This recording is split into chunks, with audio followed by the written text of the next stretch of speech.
Okay, you guys, what is up? The King of Lightning is here today to do Fairy Tail Chapter 301 review.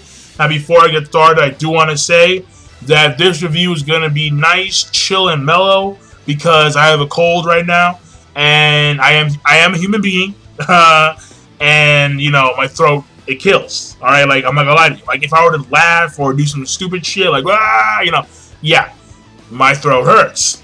It's like someone is stabbing me in the fucking throat. So I'm gonna keep it nice, smooth, mellow, and try not to try not to actually strain the vocal cords here. I have been drinking orange juice all day long, but you know, it takes time. It takes time to actually recuperate from a cold. So that being said, all right, this chapter of Fairy Tail, I like it. Yeah. I like it because we're finding out a lot of stuff about. We actually found out a shit ton about the Dragon Slayers, the King of Dragons. There was a lot of information in this chapter. So a very good chapter of a great chapter. Yeah, fuck it. A great chapter of Fairy Tail this week. Seriously, like I'm not gonna lie to you. It was a great chapter of Fairy Tail. I like the fact that we now know that Acnologia is the King of Dragons. I'm like, hello, like, I thought that he was like some kind of rogue dragon that left the fucking pack. No. He's the king. He's the motherfucking king. He is the top tier dragon. He is the best dragon. He is better than Igneel. He is better than Grandine, than Metallitanica, better than all them shits. All of them. He is the numero uno dragon. Now, what really threw me off in this chapter was when Arcadius walks in there with Yukino, and he says, and I quote right here, he says this, okay? Getting rid of Zeref, the root of all this, is the first step to defeating Acnologia. I'm like, so why do you want to beat Acnologia? Like, why? I think maybe the Dragon King Festival is to somehow summon Acnologia to this particular section. I mean, no, the Eclipse Plan. Maybe to summon Acnologia and then try and kill him. But that's fucking stupid. Because we know what happens when you fuck with Acnologia. He fucks you up. It's end of story. He's wings, breath attack, and it's like, it's over. It's simply put over. So, I mean, Arcadius is a fucking mystery. Like, what is his agenda? Like, what is he doing? Like, is he a good guy? Is he a bad guy? The fact that he wants to defeat Acnologia would justify him as a good guy, or he may be an antagonist in some way, shape, and form. Like, he may go against all the friendship crap, but at the same time, still be a good person. But at the same time, when we see at the beginning of the arc, this guy, Arcadius, seemed to be very evil. I mean, like, straight to fuck up evil as shit. Because he wanted Lucy to create the Eclipse Plan. So maybe she may not die. Like, I don't know. But then again, she has Yukino. It's like, well, I don't know. Like, I'm trying to figure this shit out, and I'm stumped. I really am stumped. When it comes to Arcadius, I'm fucking stumped. Like, this guy is a whole, I don't know. Because, like I said before, he wants Lucy because she's a Stellar Spirit mage. Yeah, you have Yukino right there. And it's like, okay. And then, of course, there's the whole entire, defeating Acnologia. But aren't you a bad guy? Like, didn't you try and he sent guys to kidnap Lucy. But he kidnapped Wendy by mistake. So it was kind of like, like what's going on with Arcadius? I don't know. I don't know. This guy's a mystery. Oh yeah, and then before that, he stated how Zeref, his Book of Dark Magic, is Acnologia is somehow related to that Book of Dark Magic, and he says right here, one can even speculate that Zeref made a Dragon Slayer into Acnologia. So apparently, because this one dragon, Zilconis, or Zilconis, or Zilcronus, whatever you want to call him, right? He's talking about how there was a human back 400 years ago who attained the power of the dragons, and then, well, basically, you know what? Fuck it. Fuck it. Let me synopsis. All right, summary. Right, summary. Let me do that first. All right. So basically, this chapter, skip all the shit, skip all the unnecessary shit. Wendy summons a dragon. Okay, this dragon is the Emerald Dragon, and he's known as Zilconis. And Zilconis talks about, and this guy has a sense of humor, so good shit. But obviously, it's fairy tale. And then he talks about the era of dragons. And what he says here is that 400 years ago, all right, dragons ruled all the world. They ran this shit with a scale fucking fist, like, you know, dragons, you know, for the motherfucker win. So they ran the world and shit, all right? And what happened here is that their lives prospered, and humans to them were shit. Like, they didn't care about humans at all. To them, he says right here, humans were but fodder for us, nothing more, and that was it. But apparently there was some one dragon, which we don't know. This one dragon could be Igneel. It could be. I mean, who knows? Who knows?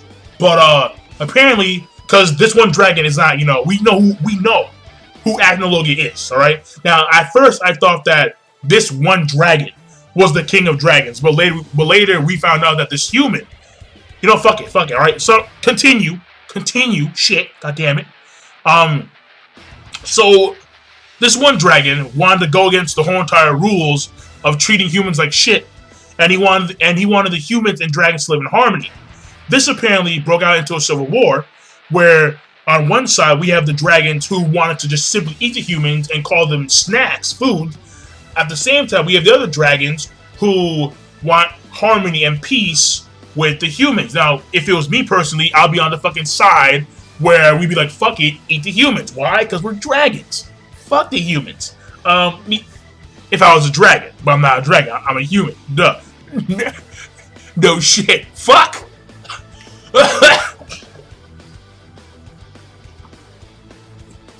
I was just, yeah, okay. All right, let's continue. All right, let's continue. All right. At some point, what happens here is that, and like Zilconis, he proclaims that he was on the side where they wanted to actually eat the humans, that they were fodder.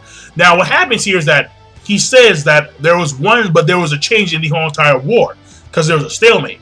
What happened is that the dragons who were pro-human, they gave their magic to the humans so the humans could enter the war. And what happened here is that this completely altered the actual scale. Now the dragons who were pro-human, they actually, you know, had like the advantage here, because the humans who had Dragon Slayer power were assisting them in combat. So that's the reason why, and right there is the origin of Dragon Slayers. Dragon Slayers were created for the purpose of slaying dragons who opposed the pro-human / dragon coalition 400 years ago.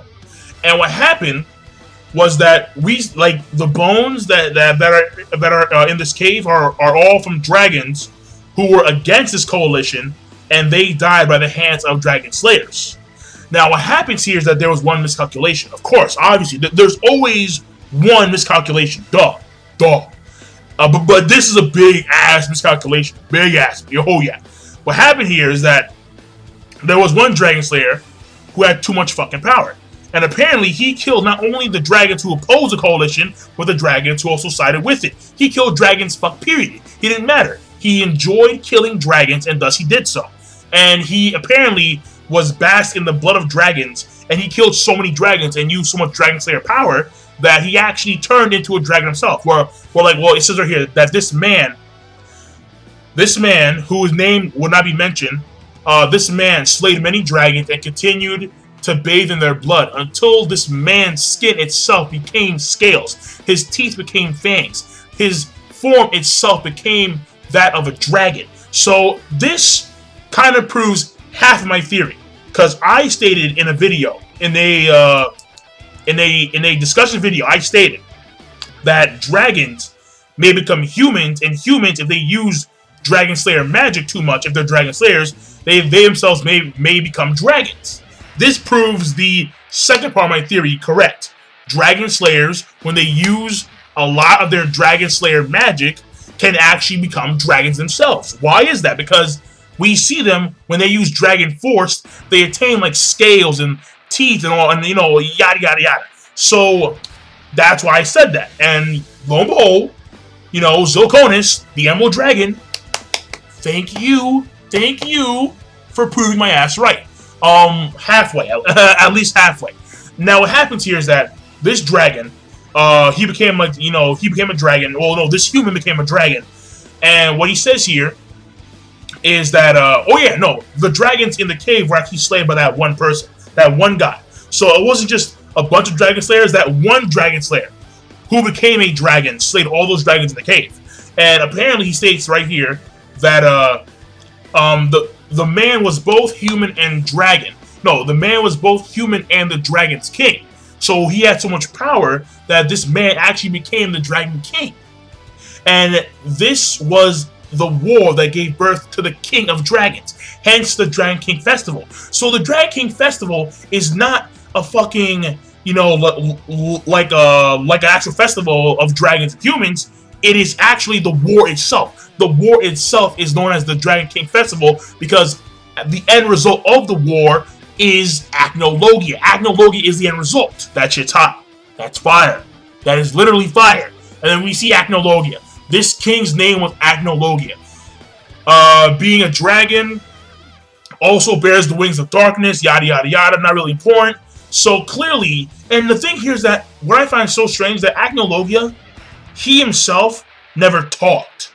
Like, he never actually spoke to the other people. Like, when he came into Tenojima Island, he didn't say a fucking word. He just came in there, started attacking, breath attack, bam, and like, it was gone. So, who knows? He may be conscious, we're not too sure. I'm assuming that he's, that he's lost his actual human mind. That's what I'm assuming. Because he didn't say a fucking word. Who knows? But we'll see in the future. And then right there, he said that, most dragons here died by his hands, and that was over 400 years ago. And Zilconis disappears. It's very strange, but the main villain of the series may be Acnologia. Maybe.